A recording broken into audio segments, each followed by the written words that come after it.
Ladies and gentlemen, hey, hi, how you doing? Welcome back to the channel. Thank you so much for stopping by. Today with the Season 4 Reloaded update, we ended up getting a brand new ranged weapon. It's a shotgun, so it doesn't actually have that much range, but it is the Reclaimer 18, aka the SPAS 12. Obviously an iconic shotgun that we've seen before in Call of Duty, and today wanted to break down the best setup, or rather setups for it, for Warzone here, since I'm sure a lot of people are obviously going to be wanting to go through and unlock this. And that's the first thing I want to talk about here today is how to unlock the SPAS 12. This one is incredibly straightforward. It is a free tier in the battle pass that's been newly updated. So you just go into this, you got the Reclaimer 18 as the main reward. You have to go through and do the first 4 challenges. Initially, it's to get 10 operator or special zombie kills with shotguns. So get 10 kills with a shotgun. You can do that in like 2 minutes on a match on shipment, if that. Get 10 operator or special zombie hip fire kills. So if you just wanted to get both of those done at the same time, you could very easily.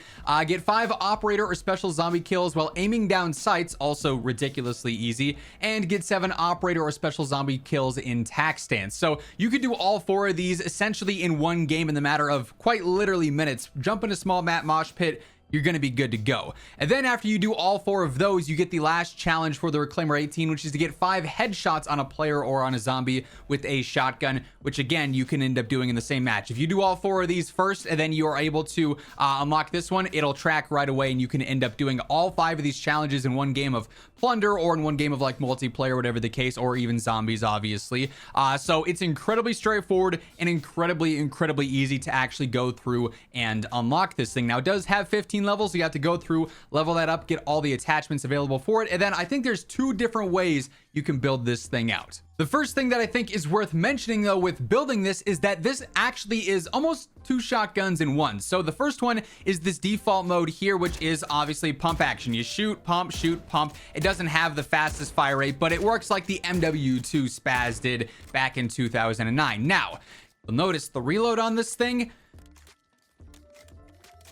takes some time, right? However, after you do finally finish reloading it, if you want to, rather than having like an actual attachment and having to waste something with that to change it over, you can simply use your D-pad and change it over into semi-auto. So there's the pump action version and there's the semi-auto version. And obviously with semi-auto, you can spam it much like the Gallo from Black Ops, for instance, and it'll behave that way. You can see there's different properties in the hip fire of the pump action, and then obviously, of course, we have a playlist update. Why wouldn't we? As I was saying, there's a difference in the shells and where they're going within, obviously using the pump action versus the semi-auto. Semi-auto is a lot tighter. Pump action spreads out a little bit more. Also, there are ADS differences as well when you're using it in semi-auto, a little bit more tight. But then you use the pump action and it is the tightest it can be within the ADS specifically there. However, you do get more range out of the semi-auto, as they've said in their blog poster for this. So outright, just inherently, you could use this in either way. I don't necessarily think there's a better one. I think each are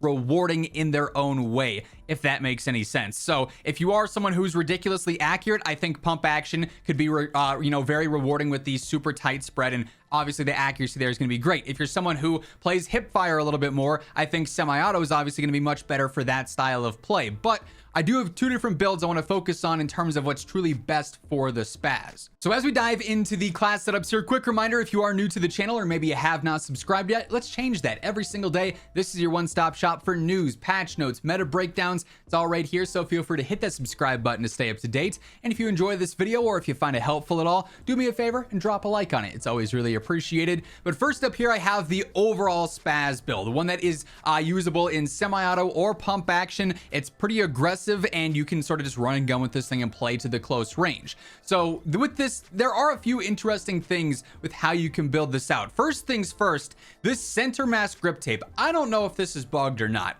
but you can see just behind the face cam there, this does 99% total with your sprint to fire when you pair this up with the Kimura laser, which gives you, well, a 1 millisecond sprint to fire, which is actually ridiculous. Again, I don't know if that's intended or not, but it's a thing. So you can literally be full sprint and instantly shoot with this thing, which is something that no other weapon is going to have in this game, basically. I do also go for DR6 hand stop for this overall build here. I find myself sort of spam ADSing a little bit more than anything here, and that'll help out with the ADS, the general movement. However, you could also use a more hip fire based build with something like Brew and Bastion or some other underbarrels to focus more on hip fire if that's more your play style.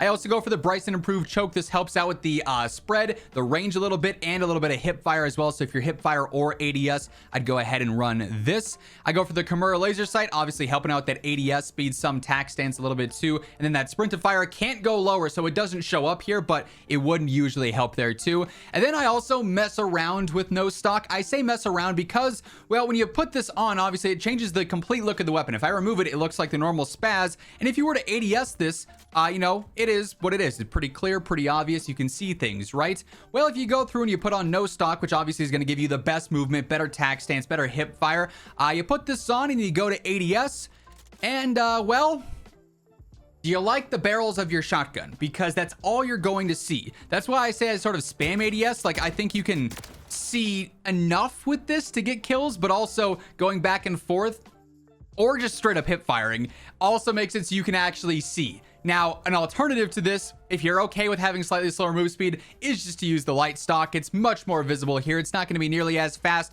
but it's not going to matter how fast you are if you can't shoot somebody. So I think no stock is an option, and I think certain players, especially for like a hip fire build, can thrive with this. But if you're ADSing a lot, you might want to go for the light stock instead, and then that's a pretty well-rounded setup. You just have to tweak things, whether you ADS a ton or you hip fire a ton. Truly, though, I think the most effective way to use this is actually in tac stance, which requires a different build. Hey folks, briefly want to chat about my friends over at Gamer Advantage. Of course, GA is no stranger to the channel here. Every single face cam video, you guys see me rocking my Horizon frames.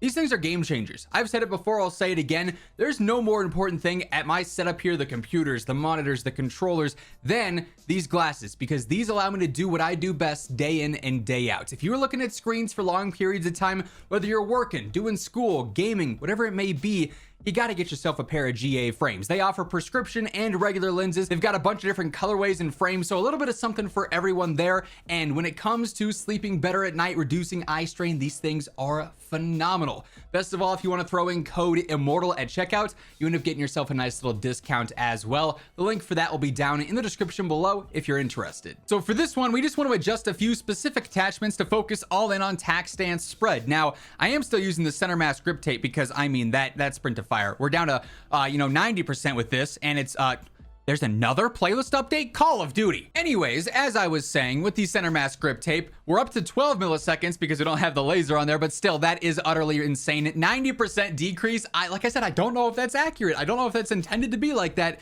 but it says it is right now, so you might as well roll with it, right? I am going for the light stock in this case because this actually does much more for your tac stance spread than no stock does. So obviously, we want the most accurate tac stance we can possibly get. The tac laser obviously is going to be great for that 12% there as opposed to, 8, 4 in other areas there, so that's going to be super accurate there. Brew and Bastion angled underbarrel for the 28% increase to tac stance spread. Then we go for the Bryson choke as well, which is 19 to tac stance. And again, much like the overall build here, you can pretty much use this however you want. If you want to use it in pump action, you can do so. If you want to use it in semi-auto, you can do so. It's just more of a which feels a little bit more natural to you, which feels more accurate to you.